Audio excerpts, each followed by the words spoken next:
अपना माइक ससुराल गए तो 2 दिन ससुराल में ठीक से रहे। उसके बाद मेरे हस्बैंड कलकत्ता चले गए। कोलकाता जाने के बाद मारपीट, दहेज के लिए टॉर्चर करने लगी कि माँ बाप से इतना रुपया मांगो, तुम्हारी माँ बाप कुछ नहीं दिए, बहुत कम रुपया दिए, इसीलिए उनको अच्छा से नहीं रखेंगे।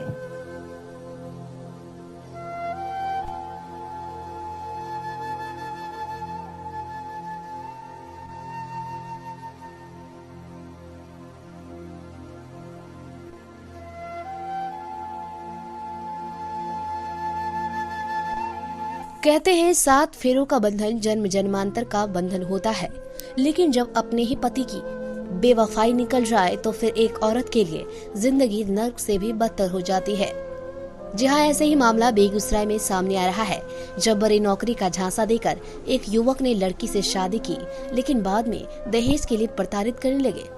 इतना ही नहीं, शादी के बाद सोनी की जिंदगी उस वक्त पूरी तरह अंधेरे में घिर गई जब सोनी को पता चला कि उसके पति कन्हैया कुमार का अपनी ही मौसेरी बहन से अवैध संबंध है तथा वह पूर्व से ही उसके साथ शादीशुदा जिंदगी व्यतीत कर रहा है। अब सोनी कुमारी अपने 9 माह के बच्चे के साथ न्याय पाने के लिए बेगूसराय जिला प्रशासन सहित महिला हेल्पलाइन के चक्कर लगा रही है। दरअसल बेगूसराय जिले के रतनपुरा थाना क्षेत्र के रतनपुर निवासी राजेश पोद्दार ने अपनी लड़की सोनी कुमारी की शादी वर्ष 2017 में पटना निवासी रोहित पोद्दार के पुत्र कन्हैया कुमार से की थी। शादी के वक्त कन्हैया कुमार एवं उनके परिजनों के द्वारा बताया गया था कि कन्हैया कुमार होटल मैनेजमेंट का कोर्स करके एक होटल में मैनेजर के पद पर कार्यरत है। होटल मैनेजर की बात बताकर राजेश पोद्दार से एक बड़े दहेज की भी मांग की गई, जिसे राजेश पोद्दार ने पूरा भी किया और 28 नवंबर 2017 को सोनी एवं कन्हैया की शादी संपन्न हुई। शादी के बाद जैसे ही सोनी अपने ससुराल गई तो महज 2 दिन के बाद ही दहेज लोभी ससुराल वालों के द्वारा दहेज की मांग की जाने लगी एवं नहीं देने पर सोनी के साथ मारपीट शुरू कर दी गई। इतना ही नहीं, ससुराल पक्ष के लोगों के द्वारा सोनी को उसके माता पिता से बात भी नहीं करने दिया जाता था। हार कर सोनी की मां अपनी बेटी से मिलने पटना पहुंची तो सोनी कुमारी ने रो रो कर पूरी दास्तां अपनी मां को सुनाई। बेटी की दुख भरी कहानी सुनकर राजेश पोद्दार एवं सोनी की मां ने अपनी बेटी को बेगूसराय मंगवा लिया। इसी क्रम में सोनी कुमारी ने एक बच्ची को भी जन्म दिया। अब कन्हैया कुमार एवं उनके परिजनों के द्वारा सोनी को वापस ले जाने से भी इनकार किया जा रहा है और सोनी अपने दूधमुही बच्चे के साथ पिता के घर में ही रहने को विवश है। बीटी न्यूज बिहार के लिए बेगूसराय से रविशंकर गन की रिपोर्ट। हम अपनी बेटी सोनी कुमारी को कन्हैया कुमार पोद्दार के साथ पटना सिटी में शादी किए और शादी करने के आगे में देखा देखी में वो लोग बोले कि होटल मैनेजर है लड़का, और होटल मैनेजर करके और दान दहेज मांगे और शादी ब्याह हुआ तो दान दहेज भी हम लोग भी दिए दहेज, और दहेज देने के कारण शादी 28 नवंबर 2017 को किए और शादी के 2 दिन बाद से ही सर कन्हैया कुमार और उसके फैमिली पूरा लड़की को मार पछाड़ करने लगा, अस्थायी रूप से रखने नहीं लगा और बोला कि हम शादी अपने माँ बाप के लिए किए हैं, अपने लिए नहीं।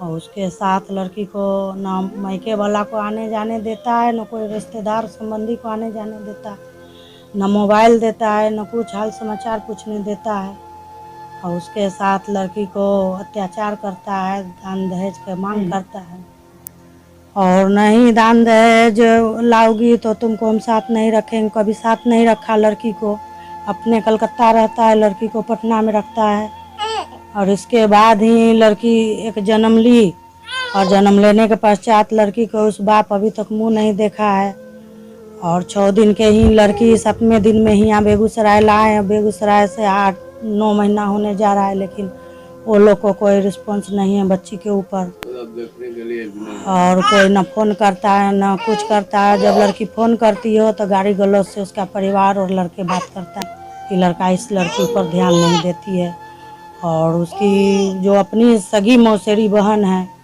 उसी के साथ सर उसका अटैचमेंट है और वो लड़की भी अपने बोलती है कि हम शादी कर रखे हैं कन्हैया से, तुम क्या करोगी। लड़की का नाम है पिंकी और उस लड़की ऐसे ही है और मेरा कन्हैया पोदार जी को दामाद को फंसाए हुए है। हम चाहते हैं सर कि मेरा लड़की का घर बस जाए, लड़की को छोड़ दें और जो हुआ सो हुआ गलती। उसके बाद जो अब नए सिरे से अपना पत्नी को दर्जा दे, अपना पत्नी माने, अपना बच्चा को लिए सर हम न्याय मांगते हैं कि मेरी बच्ची को न्याय मिले। पटना गए मेहंदीगंज थाना में और उसके बाद वहाँ भी कोई सुनवाई नहीं हुआ और वो लोग जो बोलते हैं कि आप जहाँ से केस कीजिए हम समझने के लिए तैयार है। फिर यहाँ महिला हेल्पलाइन में गए, वहाँ से अब केस किए हैं। अब देखिए सर कि मेरी बच्ची और मेरी नतनी के लिए हम न्याय मांगते हैं। शादी के पूर्व लड़का जो है सो होटल का मैनेजर के रूप में अपने आप को प्रेजेंट किया था और उस समय का तनख्वाह इन लोग बता रही है कि 25,000 रुपया महीना लड़का को इस समय मिल रहा है। इस पे हम लोग दे लेके बढ़िया से शादी संबंध करेंगे। लड़का का फोटो भी देखने से लगा कि लड़का रियल में कुछ स्टेटस वाला है, पर बाद में पता चला कि वो उस होटल का मैनेजर नहीं वेटर था और दूसरे का घर दिखा के लड़का के माँ बाप किराए का मकान को अपना मकान बता के झांसा में लेके इन लोगों को शादी कर लिया गया। आज का भी इसके पिता हम लोगों से कुछ न कुछ आए दिन अपने कर्ज के बारे में बताते रहते हैं कि रवि जी थोड़ा सा मेरा मदद कीजिए, फलना हमको बहुत तबाह कर रहा है। हम शादी के समय उनसे कर्ज लिए थे, वो इलेक्ट्रिक मिस्त्री के। अभी लड़का इस समय वो कलकत्ता में है और पता चला है कि अपनी मौसेरी बहन के साथ अवैध संबंध शादी से पूर्व थी, अब खुलेआम पति पत्नी की तरह रहना हो रहा है। शादी के बाद लोगों की दुनिया बदलती है। इसको न्याय दिलाने के लिए हमको जहां तक जाना पड़ सकता है मैं इसके लिए जाऊंगा और जो भी काला चेहरा प्रशासन के रूप में बैठे हुए होंगे मैं उस सारे चेहरे को उजागर करूंगा, चाहे महिला हेल्पलाइन के लोग हों या जिला प्रशासन के लोग हों या महिला थाना के पदाधिकारीगण हो। मैं किन्हीं को छोड़ने वाला नहीं हूं। मैं चाहता हूं कि इसको न्याय मिले, इसके बच्चे का पालन पोषण के लिए सरकार इसको कुछ मुआवजा दे और लड़के को कड़ी से कड़ी सजा दिलाने का काम करे। हम 2017 में मेरी शादी हुई, 2017 में 28 नवंबर में शादी हुई। उसके बाद हम अपना मायक ससुराल गए तो 2 दिन ससुराल में ठीक से रहे। उसके बाद मेरे हस्बैंड कलकत्ता चले गए। कोलकाता जाने के बाद मारपीट, दहेज के लिए टॉर्चर करने लगी कि माँ बाप से इतना रुपया मांगो, तुम्हारी माँ बाप कुछ नहीं दिए, बहुत कम रुपया दिए, इसीलिए उनको अच्छा से नहीं रखेंगे। बस अपने माँ बाप को डराई धमकाई थी कि बोलेगी तो मारेंगे पीटेंगे। तो अपने माँ बाप को सप्ताह में 1-2 सप्ताह में फ़ोन करते थे तो नहीं कुछ उतना बात कर पाते थे। मोबाइल में भी रिकॉर्डिंग लगा के देता था बात करने के लिए। तो ऐसे ही चलते रहा। बस न माँ आई तो माँ को वो बोलने के बाद माँ उसके मेरे सास ससुर से पूछी तो पूछने के बाद मेरी माँ बाप को भी मार पीट के भगा देने के बाद तो उसी में रहने के बाद मेरी माँ बाप बोली कि रहो तब तलक रहने के बाद तो हम बोले कि ठीक है हम रहते हैं।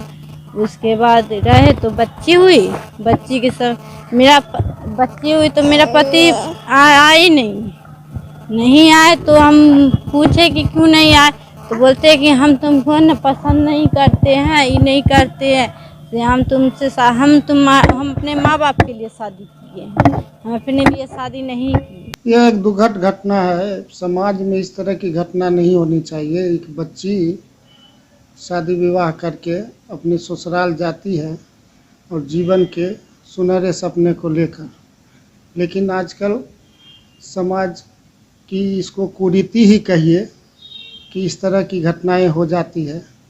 माँ बाप बहुत शौक श्रद्धा से अपने व्यवस्था से ऊपर उठ के मान सम्मान पैसा कौड़ी लगा के विवाह कर देना, करके उसके बाद दुख, बच्ची घर में है, बच्ची एक बच्चे को भी जन्म दी है, उसका भी लालन पालन करने में परिवार को कष्ट हो रहा है। तो ये तो बहुत ही निंदनीय घटना है। बच्ची को इंसाफ मिले। मैं जिला प्रशासन से यही मांग करता हूँ कि इस बच्ची को इंसाफ मिले। इनका पिताजी का जो है इलेक्ट्रिक का काम करते हैं और भाई भी इलेक्ट्रिक का ही काम करता है। दोनों लोग मिल के समाज में एक सभ्य जीवन जी रहे हैं और बहुत मेहनत से अपनी बच्ची का शादी किए। पूरा समाज जो है शादी देख के खुश था कि दिखने में लड़का बढ़िया था और होटल का क्या कारोबार था, क्या था नहीं था, इस टाइप के बोल के शादी हुआ। लेकिन उसके बाद सुनते हैं कि कहीं न कहीं फॉर्जरी है, जो कि बहुत न्याय संगत नहीं है समाज